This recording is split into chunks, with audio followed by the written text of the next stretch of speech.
All right, welcome to the Humanities video project. My name is Patrick Keating, and I'm a professor in the Department of Communication at Trinity University. And I'm delighted to greet Sarah Worzer, who is the On-Air Fundraising Coordinator at KERA in Dallas. So why don't we start with, tell us a little bit about yourself and your career, maybe where you originally from and what brought you to Trinity. Yes, I'm Sarah Worzer. I grew up in Richardson, which is a suburb of Dallas. I went to private schools up in North Texas, and so when looking for colleges, I knew I wanted smaller class sizes and more intimate experience, and took a tour of Trinity, got that kind of like 360 experience, and could see myself really enjoying it there. And so I went to San Antonio, and it was a really good decision, and one I'm still very happy about. And tell us, what is KERA and what does your job as On-Air Fundraising Coordinator entail? Yes, so about 2 years ago, I moved back to North Texas and was really looking to get more into the media space, and public media was on my radar of something I was really interested in. And I grew up watching KERA. It's the local PBS affiliate. It's also a NPR radio station and a AAA music station, KXT. So under the big umbrella of KERA, there's actually 3 different media properties. And as the on-air fundraising coordinator, basically anytime you see or hear anyone that's on the air asking for money, I have been a part of planning and producing, making that happen. And yeah, there's a lot of weird little details that go into that role, but it's a meaningful way to be able to contribute to the organization and the mission, and really happy to be where I am right now. So let's talk a bit about the humanities. So when you hear the phrase humanities, like what comes to mind? Yes, I think when I hear the humanities, I think about the human experience, or like studying the infinite meanings of existing as a human being. Yeah, that would be my definition. Yeah. If the humanities were a superhero, what would be the humanities' superpower? That's a great question. If I think like literal superpower, I think like telepathy or something, but in a more broad sense, maybe empathy, compassion, the ability to understand others, which I think is also very important. Okay, yeah. And you were an English major, so how did that come out of being an English major? Yeah, so yeah, I majored in English and then did the interdisciplinary second major for film studies, which was awesome to have that opportunity to do that at Trinity. And I think really the foundation of like what both of those studies gave me was the ability to communicate and to like learn how to learn. So learning new skills is essential pretty much to any job that you go out and find. And having that kind of fundamental curiosity and ability to communicate, I think, is probably the most valuable thing I could have taken away. So let's talk some more about the humanities education. Maybe how would you describe the humanities education at Trinity? Like, were there particular highlights? Are there specific memories that maybe stick with you? It's funny because I never really identified as a humanities major or whatever that might mean to people. So it's exciting to kind of think back in that framework and see like, oh yeah, I guess most of my friends at Trinity were in the humanities, and I had a lot of good experiences. All of my classes were really engaging, and obviously had very passionate professors. And some of the highlights that stick out are, some of them were hands-on things, like being able to do Tiger TV and the literary magazine and those kind of more practical, experiential learning opportunities. But also the major that I had meant that I could go study abroad, and that was really easy to like find classes that coordinated with my degrees, and that was an invaluable experience. Remind me, where did you study abroad? I went to the University of Glasgow in Scotland, and they've got like the Hogwarts campus is kind of like what that school is known for, I guess, but it's beautiful. But they also had a really cool, I guess, English program, and I did a photography class while I was there, and also a film class, and it was really awesome just to see how the different approaches, like the students studying in those classes approached things totally differently than I was approaching school. So it was a good way to be like, oh, they're taking this really seriously and they're like really invested in this. Not that I wasn't taking it seriously, but it was just a different scope, I guess, where nobody was holding their hands. It was really like on them to pursue what they were passionate about. And that was a really helpful kind of like reality check. Like, oh yeah, I need to make sure I'm staying focused on what I'm doing while also, you know, traveling around Europe and doing lots of other fun things. Where are you on the Glasgow versus Edinburgh debate? You know, I went back abroad after college and just for a short time.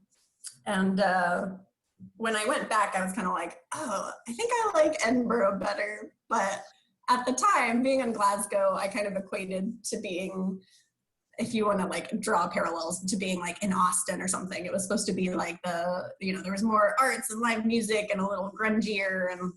And so like for my study abroad experience, that was fun being there. But then going back, I was like, oh man, this is kind of a hot mess in Glasgow sometimes. So you mentioned Tiger TV and the literary magazine. Maybe you could tell us a little more about what you were doing for both of those. Yeah, I know my freshman year, that was like part of what really excited me about Trinity, that they had those kinds of opportunities. And I know the radio station is also a really good opportunity for students. But yeah, I signed up, did the whatever the Saturday Night Live show, I forget what it's called now. Yeah. Did that. It was cool to get to, you know, rotate different roles, learn all about the camera operations and the board, and make, you know, the little packages every week. And as my time went on in Trinity, I had some friends. We did more like independent film projects that were just kind of our random ideas, but it was, again, a really awesome opportunity that we were able to check out cameras and have access to all that equipment and do our kind of weird ideas that we had, and just have a platform to share that with other students. And that was really cool. And I didn't get involved with literary magazine until probably my senior year or something, but again, that was a really good opportunity to kind of see like, okay, this is what a collaborative work environment might look like in real life. And I was on the PR committee, so that also gave me good hands-on experience of being like, how do we advertise for these events we're doing and stuff like that. And yeah. And of course, when you were senior, you were writing a screenplay. Yes. Yeah. It's funny. I was thinking about that in preparation for this conversation. And I was like, man, I procrastinated a lot in college, and that's not how I work now. Like in the workforce, I over prepare and work way far in advance, as far in advance as I can. And at school, I was just, you know, procrastinating a lot. So that's just something to be aware of for students. Like you might learn that your work styles change a lot once you leave school. Yeah. Yeah. But I appreciate all your help and patience with my project. Well, you did complete, I mean, what was it, 110 pages or something? Something like that, yeah. That's pretty impressive for one semester. Yeah, that's true. It is. I've Yeah. had other students write screenplays for me, and they don't always finish. Okay, well, that's good to hear. It did feel like an accomplishment to be like, Mm-hmm. all right. And I've written a couple other screenplays just in my spare time, and, you know, for my passion projects outside of work. And it's kind of been nice to have that as a model, being like, okay, I've done this once, I can do it again. So here's a hard question. So you've talked about this path that you've taken. How did humanities serve as the foundation for taking that path? Yeah. Or how did it come into play at all? Right. You know, foundation's too big a word. Yeah. Yeah. No, I think, you know, without realizing it, the humanities had kind of like seeped into my existence and persona, and, you know, studying the kind of infinitely varied experiences that people can have, made me really curious and want to go out and try lots of different things and see the different ways that people can live life and keep learning in every capacity that I could.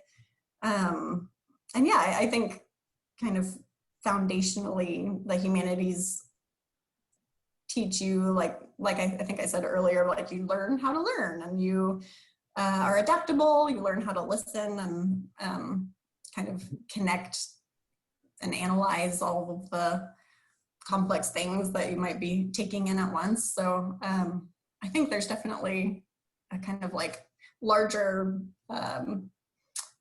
benefit to having that approach to life, and how the humanities kind of feeds that nourishing human existence, curiosity, and stuff like that. Do you do a lot of writing in these jobs?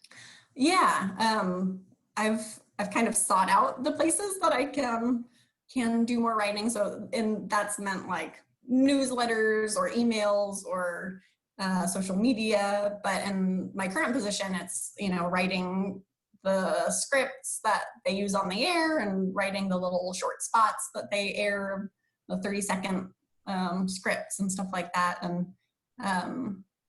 it's a collaborative process. Like I come up with a draft and then I send it to someone and they make their edits and we go back and forth. And but that's definitely something that I've looked for in all my jobs, because I do enjoy writing a lot. And yeah. How was it making the transition from writing like film studies papers and English papers to writing, you know, you said your first job involved PR, and then you're writing, you know, spots and pieces and so forth? Yeah, I think the internship, the PR position that I had, was actually really helpful in that initial transition, because my boss was very direct, like, you need to rewrite this, like this needs to sound like this, and like gave me very constructive criticism that helped me kind of take a step back. Like, I don't know, in school I could get very like in my brain and overly analytical and philosophical, and maybe not as like clear and direct as it could be, because I was, you know, trying to make the word count number requirement or whatever. So it taught me how to be much more concise and direct, in my writing. At least my speech patterns don't necessarily match my writing capabilities, but yeah, I think that was like the best direction that I got, was just kind of like cut through all the superfluous stuff, like say what you want to say, and like that's kind of been my approach throughout writing the rest of my career. Yeah. Mm-hmm. Yeah, I mean that's good advice for academic writing as well. Yeah. Yeah. So next question, can you describe the role that an advisor or faculty mentor played in shaping your career path? Yes, I was actually thinking, I think, Dr. Keating, you gave me the best advice in my senior year when you told me not to go straight into film school. You told me to like go get real world experience, and like, yeah, that has been invaluable to me. I did actually consider going to film school about 2 years ago. I was like, oh, I think I really want to like learn about producing and get like an MBA producing thing. And then I got the position I had, which gave me like hands-on experience doing producing. And to me, that just translates better to my learning style. So who knows, I might still go back to school someday, but I think that was the most constructive to me, because I had some other advisors that was kind of laid out a more traditional path that I was like, I don't think that feels right to me. That doesn't really sound like something I want to do. So anyway, thank you for your for your advice. Oh, good. Well, and thank you for telling me that. It's good to know that advice was on target, because I still give students that advice. Good. Yeah. Yeah, and you know, and I think some sort of go out for a few years and then they go back to grad school if they decide that's right for them. But I think for a lot of people, going right into grad school is just too soon. And I said that in part from personal experience, because I went right away after undergrad, and I think it was a mistake. Yeah. I think I probably should have done something else for a couple of years. Did you ever consider majoring in something else? And then I have a follow-up question. Okay. I don't think I really did. I came to Trinity knowing I wanted to do film studies in some capacity. I liked English, and communications was the only other one that was kind of like juggling in there, like, do I do communications or film studies or what? But I guess oddly I knew like that's where my interests lie. Have you found that humanities education overlaps with any other disciplines? My question here says like STEM or business, but any other disciplines? Yeah. I think definitely, kind of like we talked about, like the ability to communicate, like thinking analytically about different concepts and analyzing data using reason and logic, like those things all kind of fall into place with the foundation of being able to like look at big picture things, whether it's numbers or concepts, strategies, or whatever. I think a lot of the like more business or STEM, or I guess in my career path, it's been more like data analysis and data entry stuff.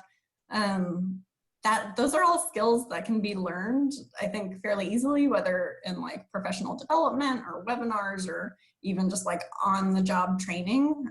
But having that capacity to like step up to it and be curious about it and want to learn and want to do your best at it, I think that's actually something unique that not everyone approaches work in that way. So I think the humanities in some form or fashion kind of help spur that curiosity for different skills.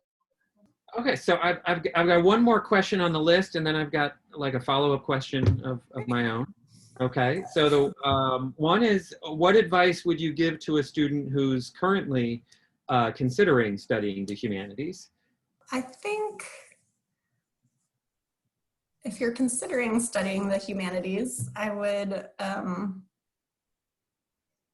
encourage you to pursue it if it's something that you're passionate about. I think for me, it was a path that kind of taught me how to be an engaged citizen and to like think critically for myself and create a path for myself that was aligned with the values and interests that I cultivated through my various studies in life and school and everything else. So I think your path is wide open if it's something that interests you. Yeah. Mm-hmm. And then I guess this will be my last question. This is maybe my own. So as a humanities professor, one of the things that I'm hoping is that people will be lifelong movie watchers and lifelong readers. And so I just want to ask, are you still watching movies? Are you still reading? Things like that. Definitely. I think also the pandemic has helped kind of bring that back of like, oh yeah, I really love this. I need to make time to read. There's definitely a few years where I did not read much, but definitely kept watching movies. Yeah, I think kind of coming into the last few years and realizing like, you know, what's really important to me, what's engaging and what nourishes my soul and like makes me excited and curious about living. Those things are all like connected to keep continuing learning. And for me, that's like, yeah, I like fiction in every form. So yeah, films like documentaries are great to learn from too, but yeah, films and novels. I think it's really exciting right now to kind of see this, at least from my perspective, I'm seeing this like turn of the narrative, like where we're becoming more inclusive and diverse, and there's a lot more interesting kind of stories being told to me, where like the things that, you know, growing up, I thought like, this is film, those things aren't necessarily as interesting to me anymore. I'm like, oh, you know, we're moving beyond that now. Like we're evolving, and I think it's really exciting to see the kind of media that's being produced right now. And I'm hopeful that it will continue to just like cycle in a really positive and constructive way. Okay, yeah. Do you have a favorite, you know, movie or TV show that you watched recently? I think one of my favorite shows that ended fairly recently was The Good Place, and that I just like love. That was unlike anything else I've ever seen on network television, definitely. I totally agree. Yeah, I think the finale of The Good Place might be the best single episode of TV I've seen. Oh, it was so good. And it makes me really like happy and excited that things like that can exist in the world, and makes me want to like, yeah, keep digging and keep like contributing whatever I can to making those things have a platform to exist. All right, thank you for your time, and thank you for telling us your story. Thank you so much for having me. I'm very honored to have been asked to participate. Thank you.